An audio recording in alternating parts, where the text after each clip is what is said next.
Katanas are some of the most popular weapons across the Soul series, and for good reason. They tend to be associated with speed and precision, cause the strength of katanas comes down to your ability to time your hits to perfection and attack the enemy when you have an opening. In this game, katanas are primarily dex weapons, and they have for the most part quite similar movesets. However, there are some awesome katanas out there, and we're gonna be taking a look at them in this video. Now, before we jump into it, I have to say this is my opinion, and I know this varies from person to person and from playstyle to playstyle. With that said, let's get right into it. So, at number 8, I've decided to put the washing pole. Despite this having a high attack rating, it lacks a critical component that makes katana so useful, that being the counter damage. The washing pole only comes in at 130 counter damage, which is below average for katanas. It is 10 units of weight, which makes it consume a lot of stamina. At 50 strength and 50 dex, it does 404 damage, with the ring of blades plus 2. You can find it in Harvest Valley and in Drangley Castle. Now, some of the attacks of this weapon come out a little bit slower than the other katanas. What you can do with katanas, you can do a light attack and then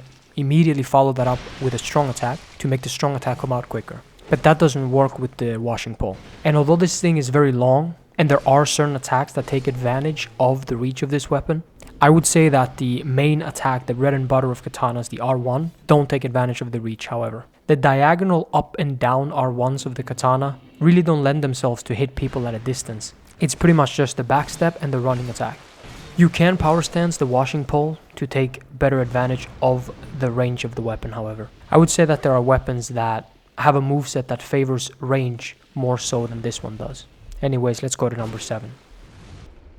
At number 7, I've put the Dark Drift. This katana weighs 3 units. You get it after defeating Vendrick and talking to Agdane in the Undead Crypt. It also has 130 counter damage, 15 poise, 20 durability, and a 50 strength and 50 dex with a ring of blades. You will do 387 damage. Now, this thing does not do a lot of damage, and it has a very high dex requirement at 28. Now, when I first looked at it, I was thinking maybe this is good for like as a secondary weapon to finish off your enemy when he doesn't have a lot of health left. But then I thought about rapiers, how they have 140 counter damage, are even lighter, and can be taken good advantage of with the Leo ring. A cool thing about this weapon is that the blade is almost invisible, but aside from that, it doesn't have anything special that would make you use this thing over other weapons in the game. And you could also make an argument to put this at last and the washing pole at number 7. But yeah, let's move on to number 6. So at number 6, I put the Berserker Blade, because since this list is mainly for PvE, even though this thing has some decent damage to it, it does have some drawbacks when it comes to the campaign of the game. It upgrades with Twinkling Titanite, and it's generally quite difficult to obtain. Now, at 50 strength and 50 dex, you will be doing only 13 points of damage more than the number 5 weapon on this list, which is one you can get really easy and really early in the game. And that weapon upgrades with regular Titanite as well. So to get this weapon, you can do it either one of 2 ways. You can join the Belfry Soul Covenant in the Iron Keep and farm the Mad Warrior enemy. He has a low chance of spawning, a low chance of dropping anything, and then you have a 1 in 5 chance to get the item that you want. However, you should still farm him for all of his armor if you can, because that's a really cool looking armor. But yeah, it's a very big hassle to get this weapon. I remember on a character that I had, I spent 6 hours trying to get this weapon. The second way to get it though is a lot easier, but it'll cost you bonfire ascetics and upgrading the game to New Game Plus, etc. You need to go to the Foyer bonfire after defeating the Mad Warrior on your way up to Sir Alon's bonfire, and then burn a bonfire ascetic at the Foyer bonfire to get him to respawn. This respawns, I believe it's 5 Mad Warriors that you can farm for all of their pieces, including the katana. I would say the moveset is overall pretty decent, except the first R2 attack. It's a little bit weird and not that comfortable to use. Also, this weapon has one of the shortest reach of the katana class. Even though I put it at number 6, when I was playing through this game at high NG pluses, I did tend to go to this katana a lot just purely based on the damage of it. I was power stancing it with another katana on this list. And yeah, so even though it's number 6, it was one of my favorites personally. I just think that there are some drawbacks to it that are just extremely high. Anyways, let's go on to the number 5, the one I put before this one. At number 5, I've put the Uchi Katana. It's pretty much the opposite of the one we looked at before. Now, I put this weapon at number 5. I could have put it at number 4, but I prefer the moveset of the weapon that I put at number 4, so that's why I put this one at 5. However, again, the list is my opinion, and it's pretty much just for a bit of fun. You can get it at Macduff the Blacksmith by buying it from him. At 50 strength and 50 dex with a ring of blades, you will do 394 damage. It has 150 counter damage, it weighs 5 units, and it pretty much has a staple katana moveset. It's pretty much what you would expect. Now, just because you get this weapon very early in the game does not mean that you should underestimate it. If you use it properly and you hit the enemy with a counterattack, you can do some crazy damage very early in the game. You can do damage comparable to, say, something like the Zweihander, which is a 12 unit ultra greatsword. There's a reason that katanas are so viable in PvP. And if you're somebody that cares about looks a lot, this thing does look very nice. I sometimes put weapons high on a list, or higher than you would expect, simply because of how useful they are or versatile or how early you get them. Yeah, this is just another example of that. Not always do weapons need to have a lot of bells and whistles to get the job done. So for number 4, I put the Black Steel Katana. Now this thing weighs 8 units and it only does 1 more damage than the Uchi Katana at 50 strength and 50 dex with a ring of blades. I do love the moveset of this thing, however. It has the typical 150 counter damage that katanas usually have. It has an S scaling in dexterity, and you can get it by killing the Alan Knights in the Memory of Sir Alan or just the normal Alan Knights in the Iron Keep. After you perform an R1 attack, the R2s come out extremely quickly, and they do like a satisfying sweep attack across your body. This can be used to hit multiple enemies at once. This can track 180 degrees in PvP, and it can be fully aimed as well. It's absolutely fantastic. So I wanted to do some testing with the S scaling of this weapon. So I went from 25 dexterity to 50 dexterity, and I got an increase in damage of 64 points. Then I went from 50 dex to 99, and I got an increase of 45 damage. So even though this thing has an S scaling and it's one of the best S scalings in the game, you should probably consider still stopping at 50 dex. Anyways, great weapon. Let's go to the next one.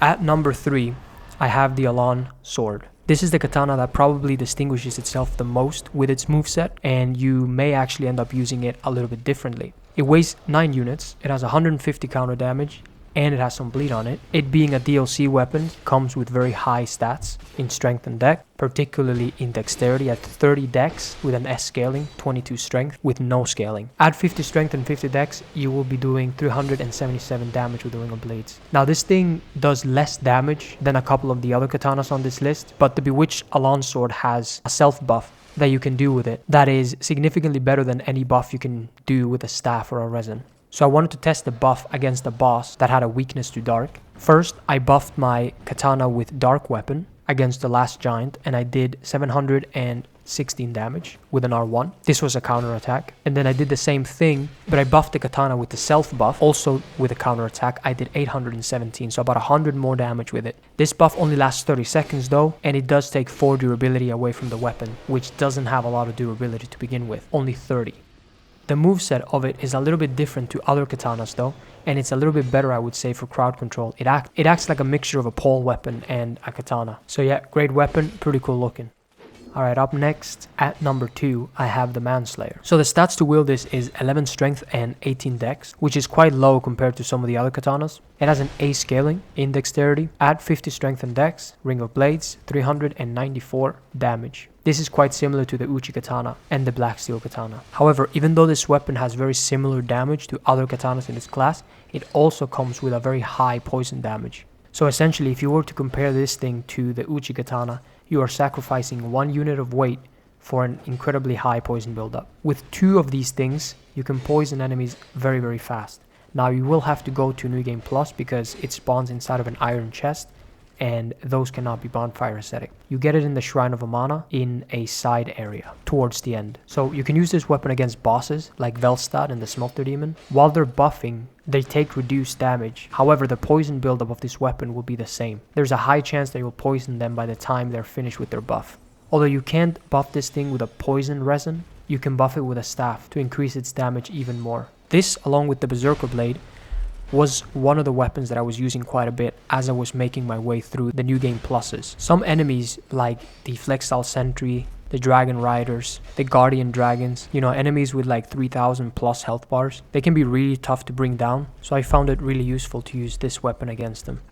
So here we go. At number 1, I've put the Chaos Blade. The only real con of this weapon is that it deals 50 damage to you when you land a successful hit. So at 50 strength and 50 dex, with a ring of blades plus 2, it does 424 damage, which is the highest in class. You get it by trading the Lost Sinner Soul in New Game Plus, and its counter damage is also the highest in its class at 160. That makes it do the most counter damage I think in the whole game.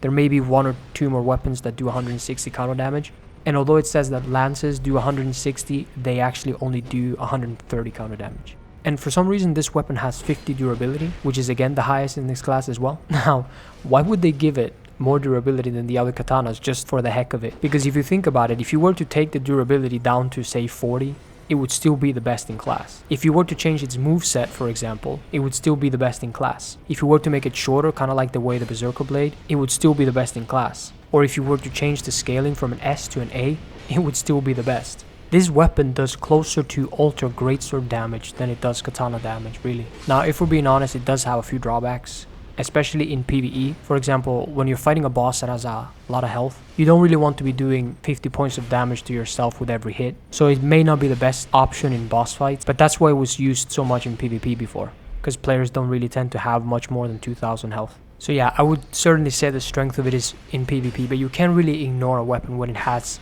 as much damage as it does, and when it's as fast as this thing is.